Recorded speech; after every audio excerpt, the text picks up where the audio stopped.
After many years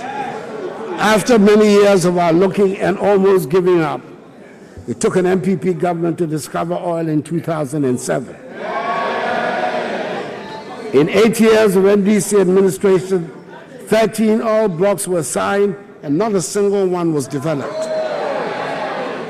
The first one signed in 2017 under my government, which was with Aker, has led to the second biggest oil discovery in Africa.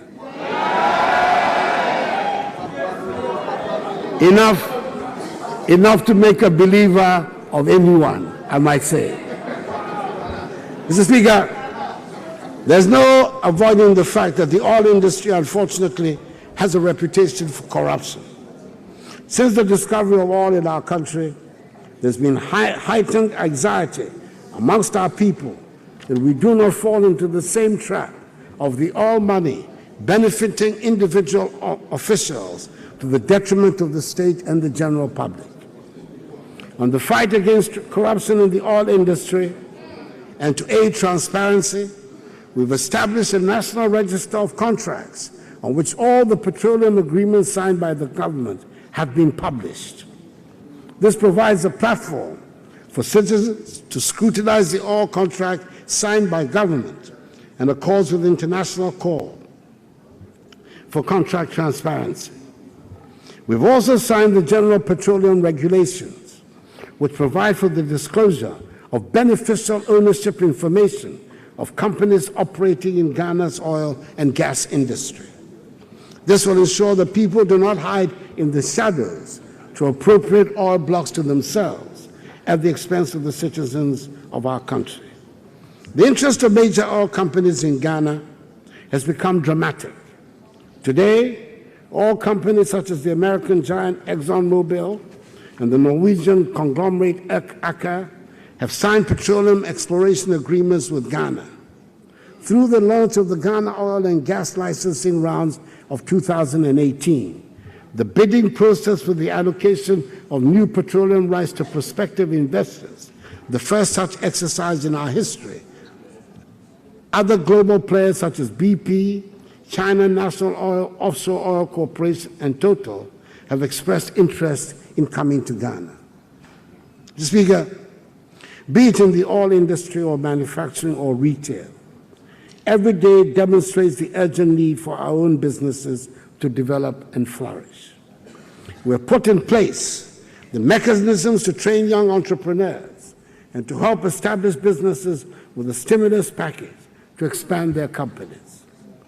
Under the Presidential Support Program, 1,350 startups and small businesses have benefited from a special government business support program. Beneficiaries receive between 10,000 and 100,000 cedis each at a special interest rate of 10% instead of the average prevailing market rate of 26%. This is designed to help grow and expand their businesses and will create about 30,000 direct jobs. 18,000 jobs have already been created under this program. This is the first time in Ghana's history that there's been a deliberate, systematic, and coherent national support for startups and small businesses. Businesses which benefited included agro-business and agro-processing, information communication and technology, tourism and recreation, sanitation and waste management, health, food and beverages, green and ecological businesses, sports and real estate. Already established businesses are also receiving help with an amount of 230 million Ghana cedis being disbursed among 16 companies under the stimulus package. This has led to the creation of 8,500 to 10,000 direct and indirect jobs. Proof, if someone needed, that we're getting something right and generating the right atmosphere to attract foreign business has come with the announcement that 3 major international automobile manufacturers, Volkswagen, Nissan, and Sinotruk, have signed MOUs to establish assembling plants in our country. Renault is also conducting feasibility studies on establishing an assembly plant in Ghana as is Toyota.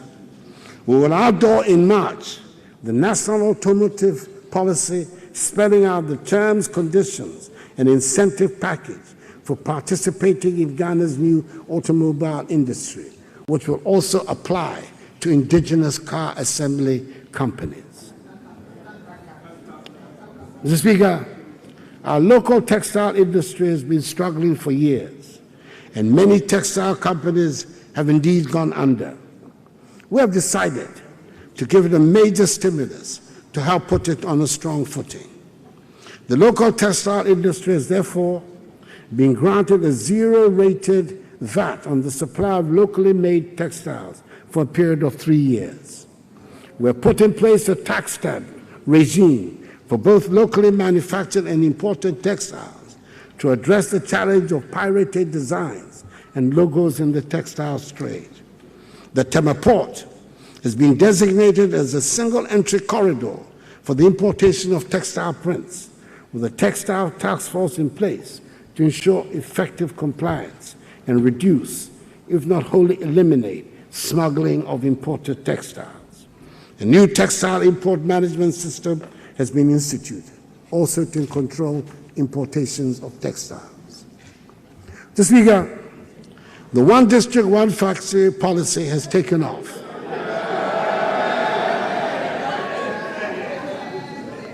And 79 factories under the scheme are at various stages of operation or construction. Another 35 are going through credit appraisal. All told, there's a lot of activity going on under the scheme, and it has awoken the interest of young people to go into manufacturing business.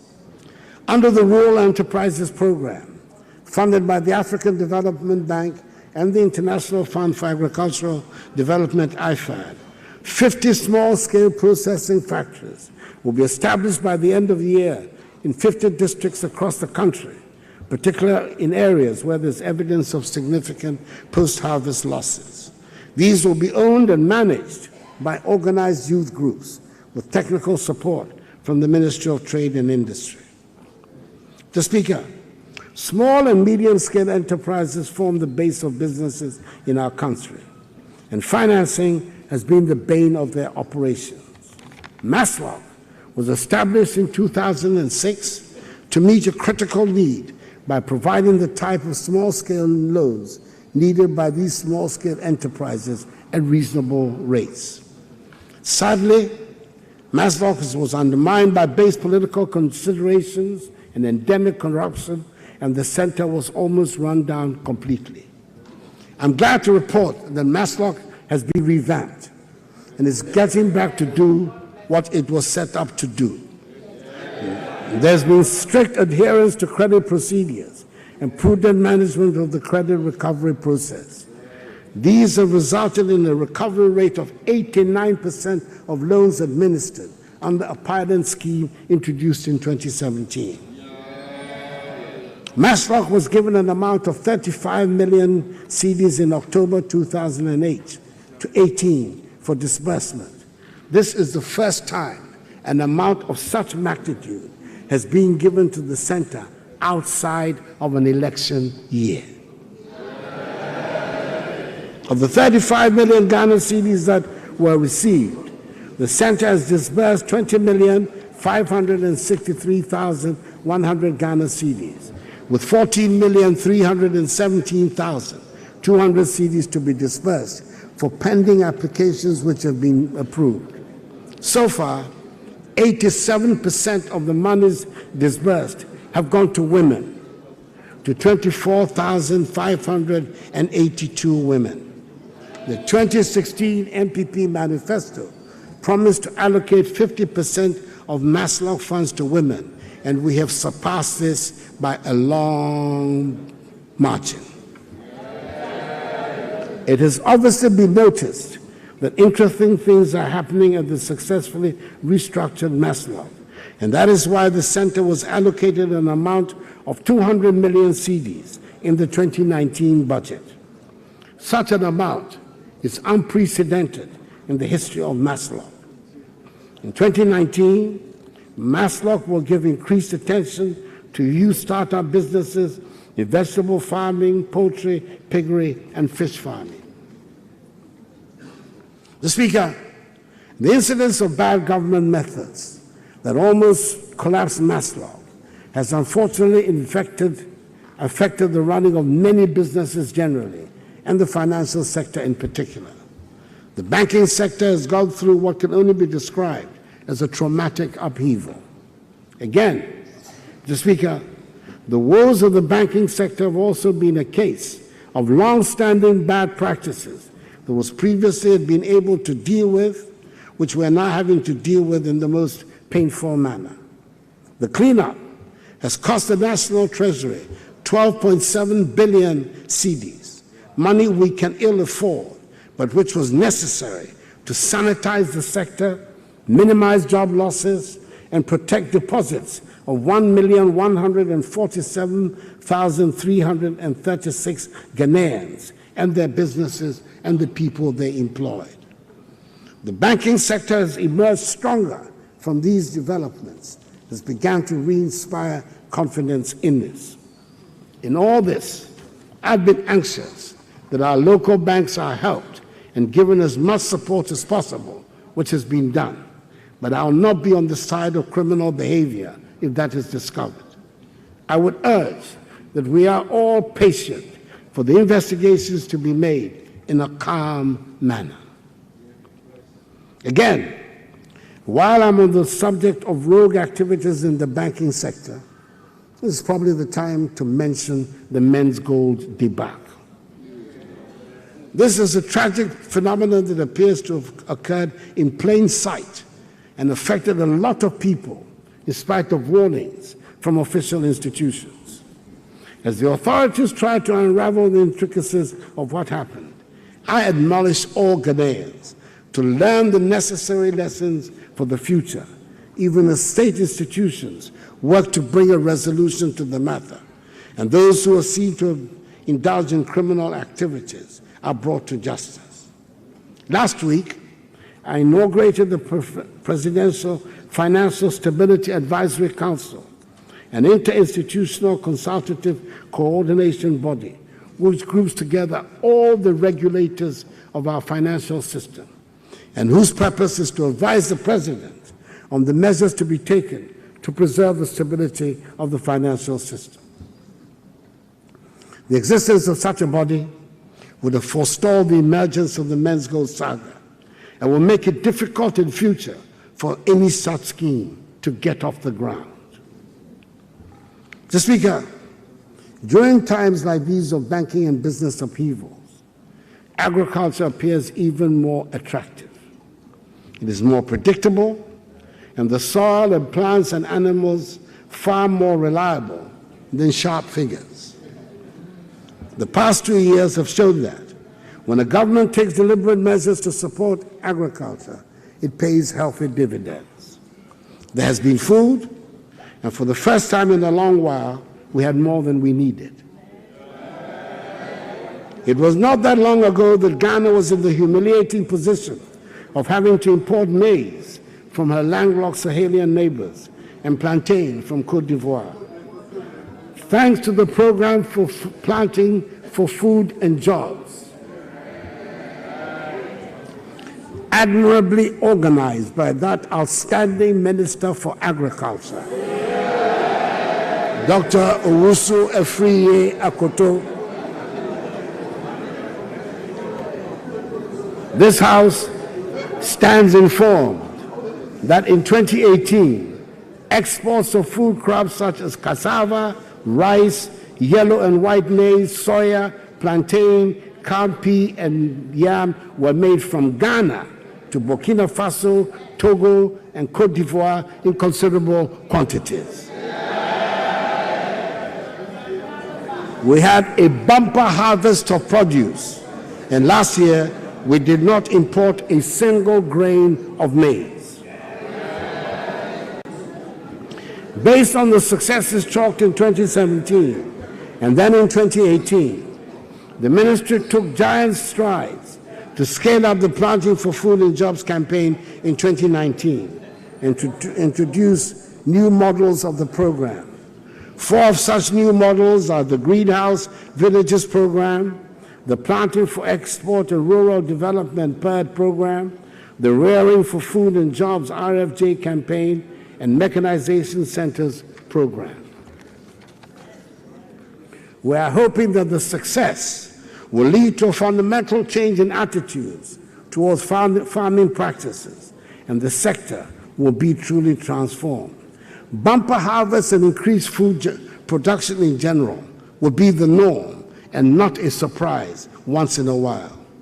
Extension services will be extended, and our farmers will have the confidence to know that theirs is a worthwhile business from which they can and will get healthy remuneration and respect. This year, Mr. Speaker, the Ministry of Fisheries and Aquaculture Development plans to implement a flagship program, Aquaculture for Food and Jobs, AFP, complementary to the Planting for Food and Jobs initiative, to reinvigorate and boost the aquaculture industry. Priority will be given to youth entrepreneurs, distressed farmers, second cycle and public institutions to set up and operate fish farms across the country. This program will offer participating individuals and groups the requisite inputs such as cages, fingerlings, fish feed and training to be able to establish their own farms. The AFJ will be implemented for 3 years from 2019 to 2021 in collaboration with the Nation Builders Corps and the School Feeding Program. It is expected to create some 7,000 jobs and add an extra 33,628 metric tons of fish to our domestic fish production. Piloting of the AFG has already started at the James Camp Prison. For traditional fishing, government will collaborate with the private sector to facilitate the provision of 5,000 outward motors and 55,250 bales of prescribed fishing gears through the fisheries associations.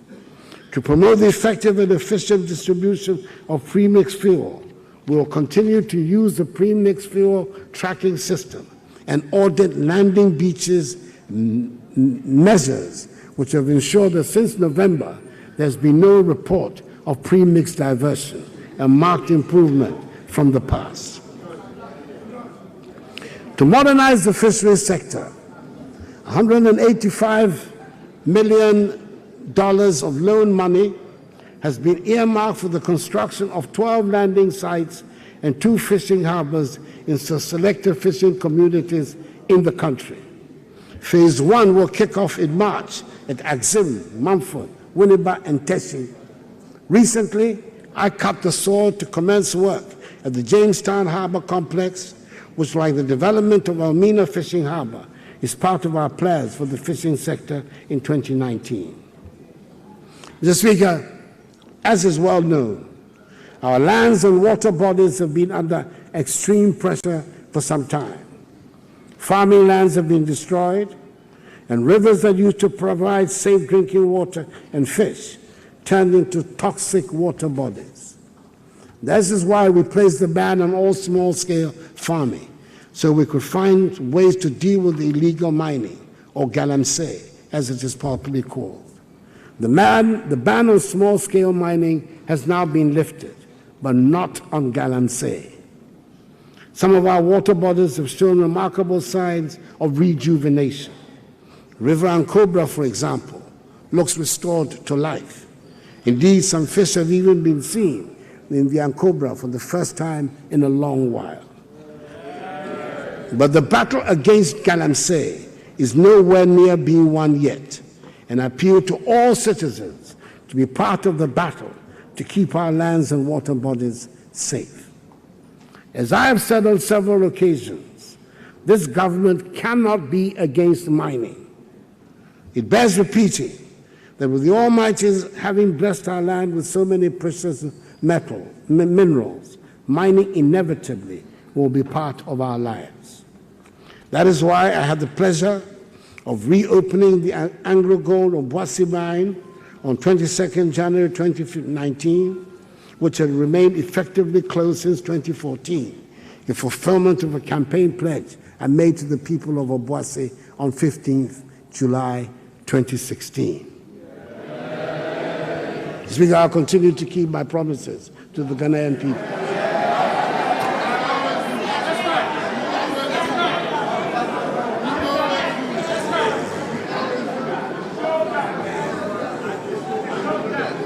Mr. Speaker, in order to help AngloGold Ashanti secure the needed investment for this project, government provided a number of fiscal incentives and guaranteed the stability of the project against changes in the legal environment, especially in the early years of the mine's operations. The fiscal arrangements made this time has provided a more equitable balance between the interests of government and the investors. With an estimated 2,500 jobs to be created, Obuasi is being brought back to life again.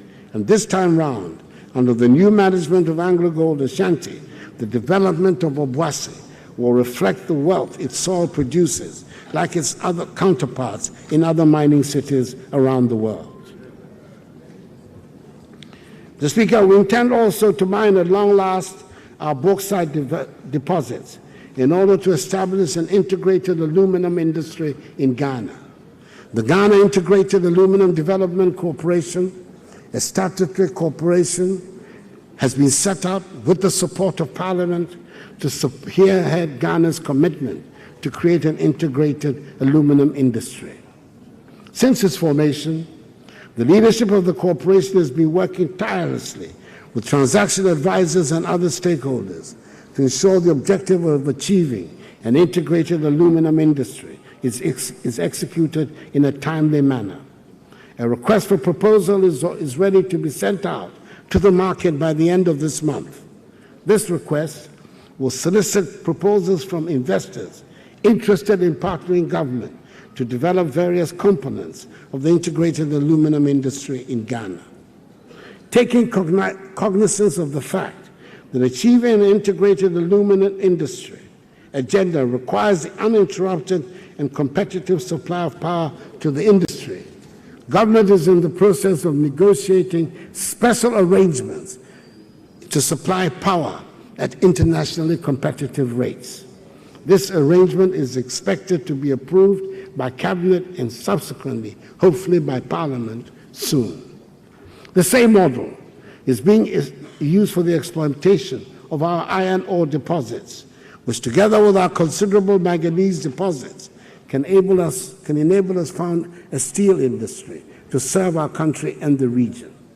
A data center, the first of its kind, now exists at the Minerals Commission, which will allow prospective investors and partners to access every information regarding the bauxite deposits and the aluminum industry.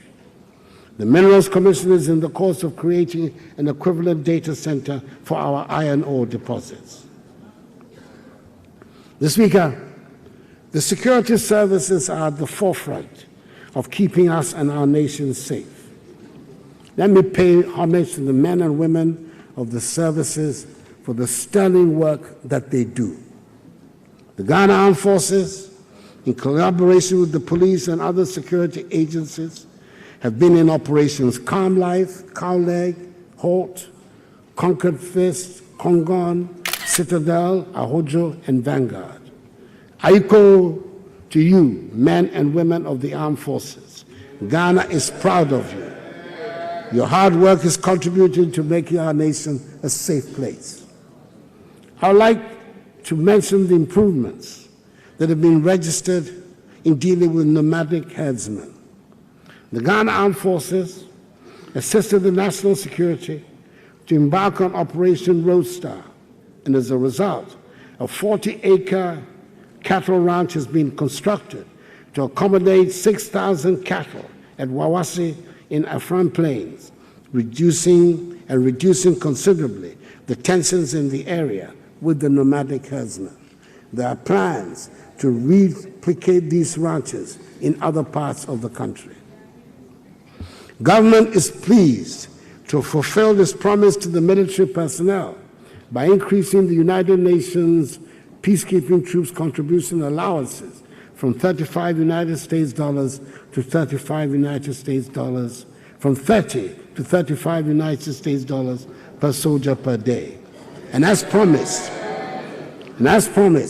we'll continue to pay the troops regularly at the operational areas.